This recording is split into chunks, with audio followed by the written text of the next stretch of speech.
I would actually say macOS is the one that surprised me the most, because the Mac is a very mature product category, but even then it still feels like with this new software, Apple is trying to actively redesign how you interact with your computer. So it's got the same call screening tools and live translation in messages as the iOS does. It's got the liquid glass design language, which reminds me a little bit of Windows Aero from back in the day, but just more tastefully done. There's quite a bit more customization too, like being able to change the color of your folders and being able to add symbols. They did show some pretty great examples of how you can now personalize it, which I'm not going to complain about. But the key new things for me are continuity. So you can order some food on Uber on your phone, and then you can keep tabs on it and even interact with that app while you're on your Mac.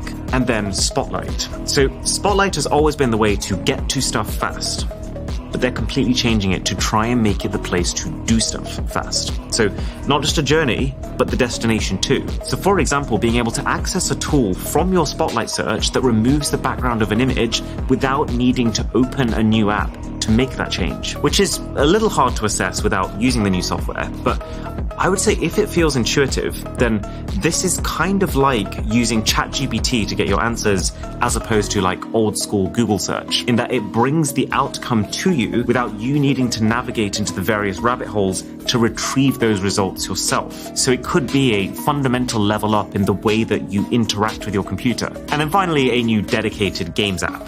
But don't get me started with gaming on Mac. It's like the same story every single time.